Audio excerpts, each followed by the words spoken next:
Assureurs depuis 3 générations, Pauline et Julien Thiebaud sont spécialisés dans l'assurance des professionnels de l'automobile ainsi que dans l'assurance des entreprises industrielles et commerciales.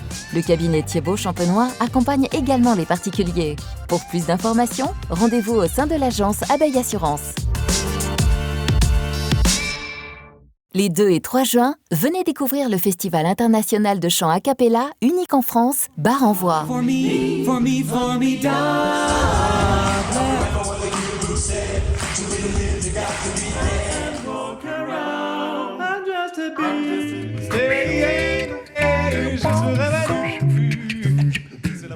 Dans la cour du collège Gilles de Trèves de Bar-le-Duc, venez découvrir des groupes et chorales aux styles musicaux variés. Informations et réservations sur notre billetterie en ligne.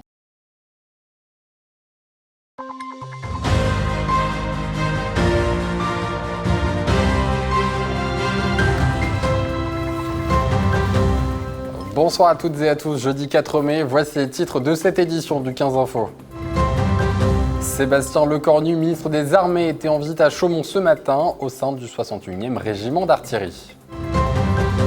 Suite à un partenariat signé entre le lycée polyvalent François 1er de Vitry-le-François et la base aérienne 113 de Saint-Dizier, les lycéens et terminales vont pouvoir effectuer des périodes de stage. Top départ pour la guinguette mobile, cette camionnette rouge portée par l'association 1000 Cafés sillonnera 8 villages de la communauté d'agglomération Saint-Dizier-des-Réblaises. Et le marché de Valcourt a fait son retour, les visiteurs et acheteurs sont au rendez-vous. Et voici pour les titres. Le ministre des Armées, Sébastien Lecornu, était en déplacement ce jeudi dans le département de la Haute-Marne, à Chaumont, une visite au 61e régiment d'artillerie pour inaugurer le premier vol du drone dernière génération, le Patroller P24. Retour sur cette visite avec Thiago Kargovic. Arrivée remarquée ce matin pour le ministre des Armées, Sébastien Lecornu. Il est 11h, nous sommes à la base aéronautique de Chaumont et le ministre a rendez-vous avec la modernité militaire. Celle qui porte un nom, le Patroller P24. Ce drone tactique nouvelle génération salue la remontée en puissance des moyens militaires français déployés sur le territoire et fait écho aux moyens budgétaires annoncés par le président Emmanuel Macron en 2018 pour la défense du pays, 413 milliards d'euros, du jamais vu. Aujourd'hui, l'inauguration du premier vol du Patroller a lieu, c'est un événement.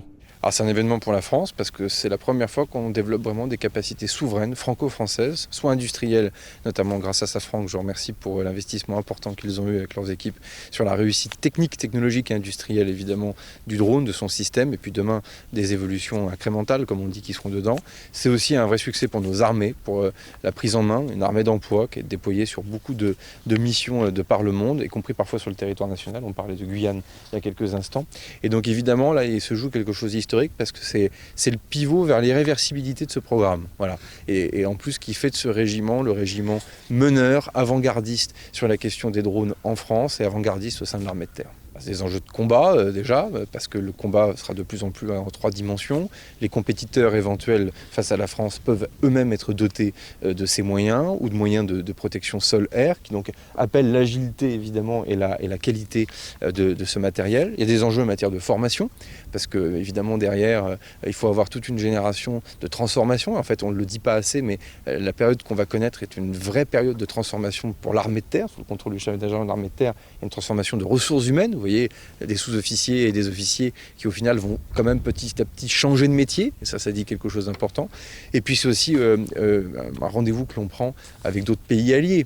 La réussite de ce qu'on peut constater ici peut créer des opportunités pour Safran et donc pour la nation française à l'export. Et moi je lui souhaite bon vent à ce système de drones, puisque je reste persuadé que beaucoup de pays parmi nos alliés en auront besoin. Et restons dans le domaine des armées et un partenariat a été signé entre le lycée polyvalent François 1er de Vitry-le-François et la base aérienne 113 de Saint-Dizier. Les lycéens de première et de terminale qui préparent le baccalauréat maintenance des systèmes de production connectés ou alors le baccalauréat technicien en chaudronnerie industrielle vont pouvoir effectuer dès la rentrée prochaine des stages au sein de la base aérienne 113. Écoutez. La réalité, c'est de pouvoir travailler dans une structure un petit peu exceptionnelle, quand même, qui est la base, et de pouvoir ensuite développer leurs compétences avec le Rafale, l'avion que tout le monde connaît et qui enchante déjà les élèves, puisqu'ils y sont allés une première fois en janvier. pour visiter la base et ses infrastructures, les ateliers en particulier. L'objectif, ça va être effectivement de les attirer, enfin de les faire venir sur la base aérienne pour des stages qui vont être variables sur des durées de quelques semaines à 1 ou 2 mois, pour leur faire découvrir ce que c'est que la chandonnerie d'un point de vue aéronautique et militaire. Le but, c'est quoi? C'est d'attirer des jeunes vers les sujets de défense et d'aéronautique, de leur permettre de mieux comprendre leur environnement, et puis derrière, peut-être, in fine, d'attirer du monde pour les recruter plus tard. Top départ pour la guinguette mobile. Cette camionnette rouge portée par l'association 1000 Cafés sillonnera 8 villages de la communauté d'agglomération Saint-Dizier-des-Réblais cet été. Clémentine Coppola et Brigitte Maestrazzi étaient hier à l'inauguration à Puy-le-Montier. La guinguette mobile de la communauté d'agglo et de tous nos habitants ouverte. Le ruban tricolore vient d'être coupé, la tournée de la première guinguette mobile de France est donc lancée. De mai à septembre, cette petite camionnette rouge va faire escale dans 8 villages de la communauté d'agglomération Saint-Dizier-des-Réblais. Première étape du périple, Puy-le-Montier, où une centaine d'habitants étaient présents pour découvrir la nouvelle initiative de 1000 Cafés, une entreprise qui vise à revitaliser l'économie des communes rurales. Comment construire une logique de lieu pour se rassembler, de services pour les habitants. Donc l'itinérance pouvait apporter ses pierres. Et il se trouve aussi qu'on a des élus extrêmement investis sur le territoire qui avaient ce projet. Et donc il y a aussi bien un projet porté en interne et la chance de rencontrer les élus de l'agglo de Saint-Dizier. Et ce soir, il y en a pour tous les goûts. Terrine, alcool, soda. Et ici, les produits sont presque tous locaux.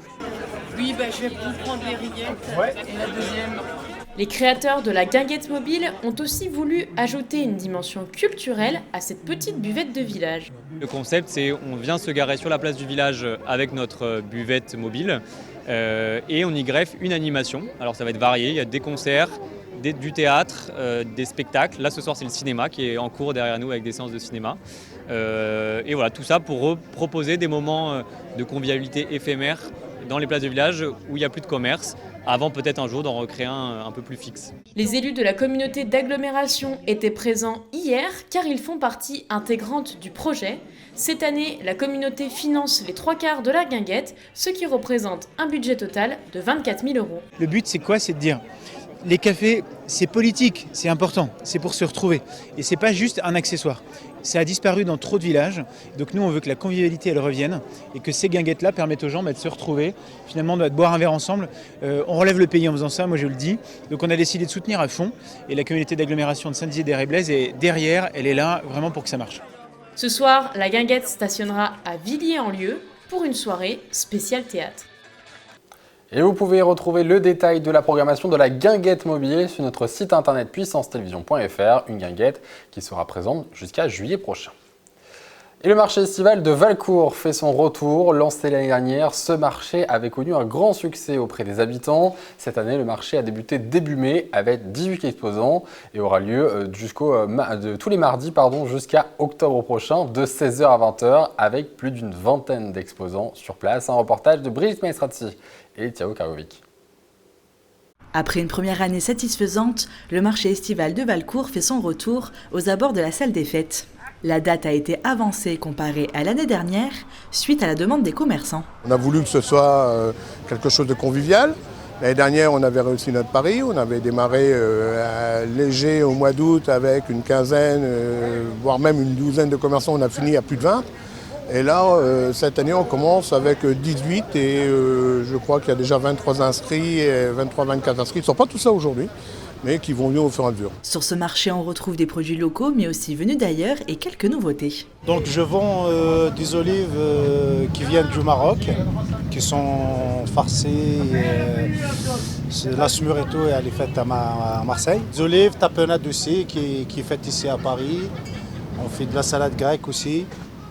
Un peu de fruits secs, de la figue, de la Turquie, puis un peu de produits de saison aussi. L'huile d'olive qui vient de l'Algérie, de la Kabylie, puis les épices. On est sur une gamme de fromage de chèvre frais, affinés, enrobés. Et cette année, on a une nouveauté, c'est les yaourts. Notre tartichèvre qui fait une furie et nos faisselles. Produits locaux, transformés à la ferme, circuit court, donc voilà, avec nos chèvres qui sont à la ferme. Pour faire connaître mon produit, parce qu'il y a des gens de campagne qui ne peuvent pas avoir de voiture et qui ne vont pas se déplacer pour aller en ville ou chose, et ben, du coup je vais faire connaître mon produit un petit peu partout. Nous là, pour tout ce qui est plantes du jardin, les fleurs, tout ça, donc c'est une grosse saison pour nous, oui. Le retour de ce marché ravit les habitants du village qui apprécient ce moment de convivialité. Faire revivre le village. Puis ça, c'est toujours plaisant. Puis là, en plus, il fait bon, il pleut pas. On a la chance. Je trouve qu'il est bien, le petit marché, là, ici. Parce que les gens, ils sortent un peu de chez eux. Et c'est du frais, c'est du bon, c'est du naturel. Pour faire vivre le village. Et puis pour rencontrer un peu de monde, pour faire sortir les enfants, profiter du soleil, tout simplement. Le marché est à retrouver tous les mardis de 16h à 20h. Et on passe à notre chiffre du jour. 47, c'est le nombre de communes cumulées concernées en Haute-Marne et en Meuse par l'état de catastrophe naturelle reconnu pour des dommages liés au mouvement de terrain et liés à la sécheresse, ont annoncé ce matin les préfectures. Voilà, c'est la fin de cette édition. Merci de l'avoir suivi. Tout de suite, vos prévisions météo de demain. Pour l'information ce week-end, Nicolas Fontaine. Très bonne soirée à tous. Toute l'actualité qui vous concerne, à voir et à revoir dès maintenant sur puissancetélévision.fr et sur notre application mobile.